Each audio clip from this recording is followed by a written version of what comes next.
Ever feel like you're doing everything right, like checking all the boxes with your money, but still feel like you're not getting ahead, like you're stuck on a treadmill? It's a common feeling, and it's something that Robert Kiyosaki tackles head on in his book, Rich Dad, Poor Dad. And that's what we're diving into today. We've got your excerpts from Rich Dad, Poor Dad, and we're going to, unpack why this book still resonates with so many people. Yeah, it's a classic for a reason, and it all starts with Kiyosaki's personal story, right? Right. He talks about how he was struggling in his career, even though on paper he had done everything right. Good grades in school, got the college degree, landed what seemed like a secure job. It's like the classic advice we're all given growing up. Get good grades, go to college, get a good job, but. But he still felt financially insecure. Right. And that's when he introduces this idea of his two dads, his own father, who followed that traditional path but struggled financially, and then his friend, Mike's dad, the rich dad. And Rich Dad, he's the one who, dropped out of school but ended up building this whole business empire. Exactly. And Kiyosaki uses these two contrasting figures to show how differently they thought about money. Yeah, it's like two totally different mindsets. Completely. See, Rich Dad, he wasn't hung up on job security. His focus was all about financial literacy.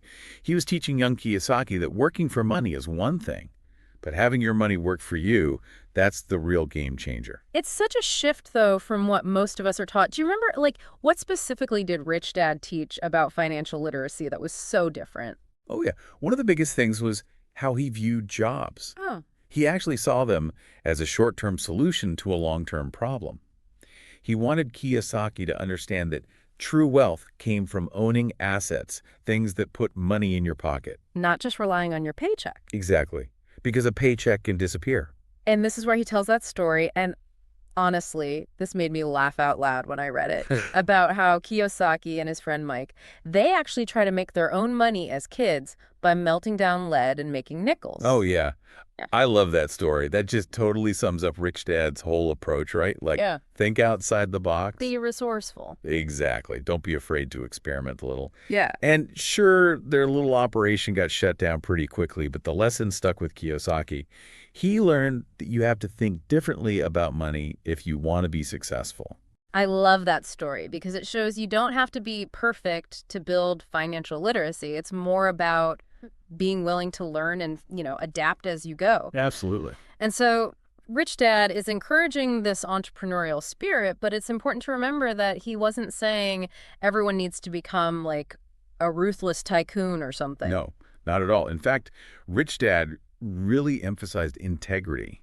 He believed that real wealth wasn't just about how much money you had, but how you used it. He was really big on giving back to the community, supporting causes you believed in. So it's about aligning your financial goals with your values, which I really like. Absolutely. So we've got these two contrasting mindsets about money, right? Poor Dad, who represents that traditional path of job security, stability, and then Rich Dad, who's all about financial literacy, owning assets, making your money work for you. And that actually leads us to the next big idea that Kiyosaki talks about in the book, which is understanding the difference between assets and liabilities. But we'll unpack that a little bit later. Okay, so let's dig into this whole asset and liability thing, because this is where Kiyosaki really messes with how we usually think about money, right? He really does. Yeah. But in a good way, I think, because his definitions are so simple, but they Yeah. kind of hit you like, oh, I never thought about it that way. So give it to me straight. What is Kiyosaki's big idea here? It boils down to this. An asset puts money in your pocket. A liability takes money out of your pocket.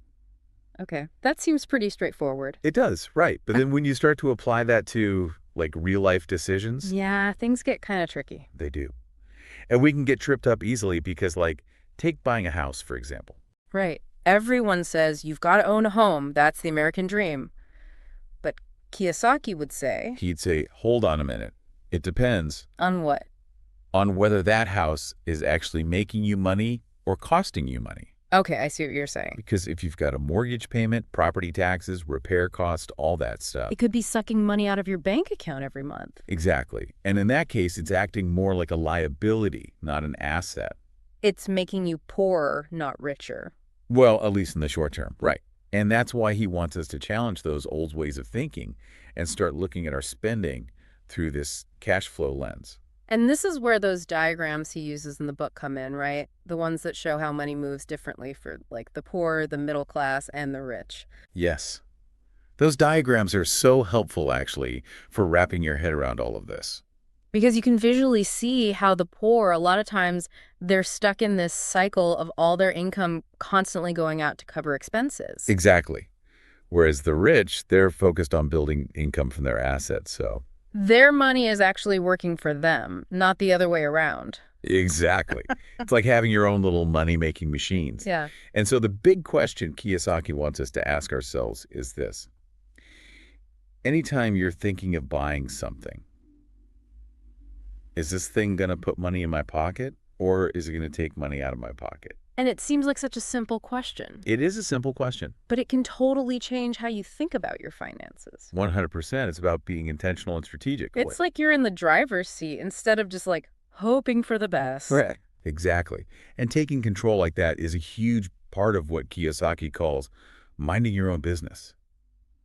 And before you think he's saying everyone needs to become an entrepreneur. Because I was going to say, I don't know if I have it in me to be the next, like, Oprah or anything. Right, but that's not actually what he means. What he's really getting at is this idea of building assets that generate income no matter what your job is. Oh, okay. So it's about creating different streams of income that can support you, even when you're not, clocking in and out at a job. Exactly.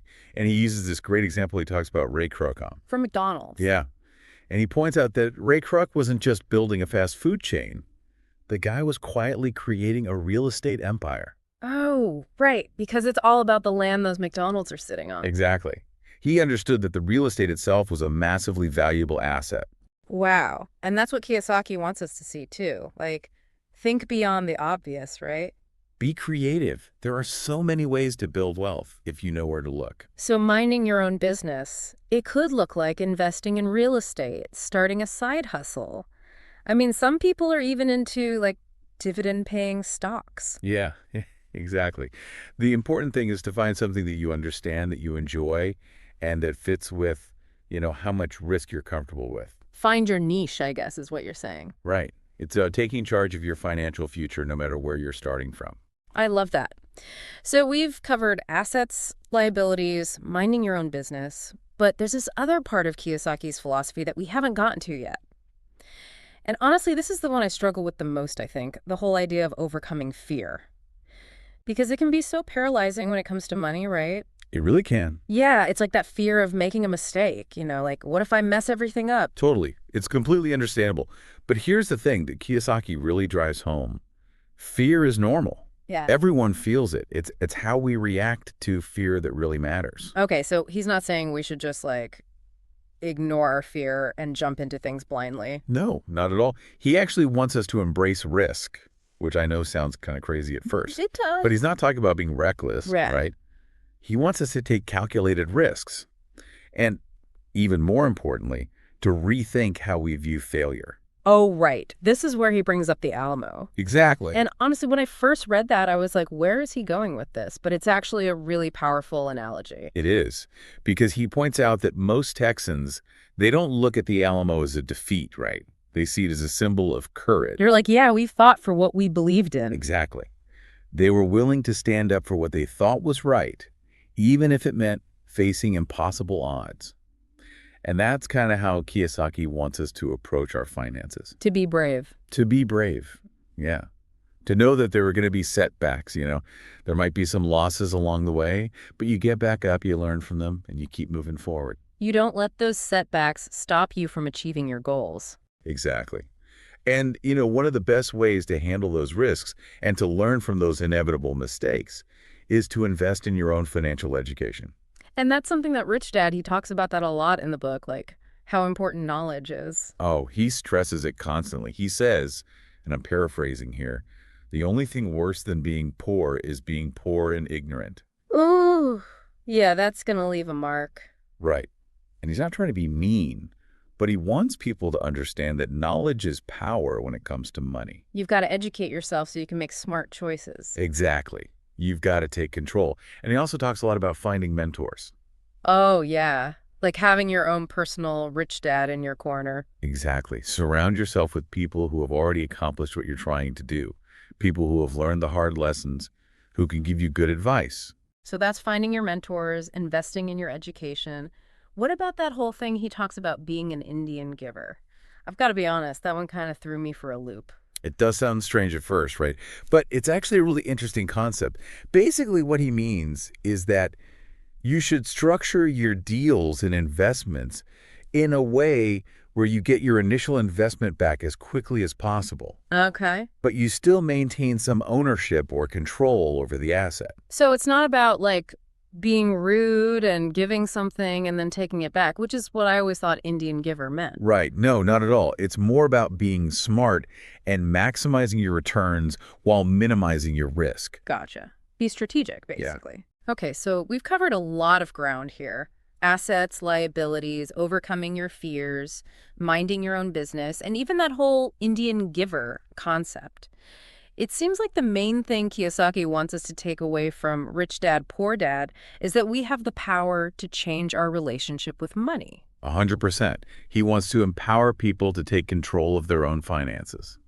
And he ends the book with this really powerful question, one that really stuck with me. How long could you survive financially if you stopped working today?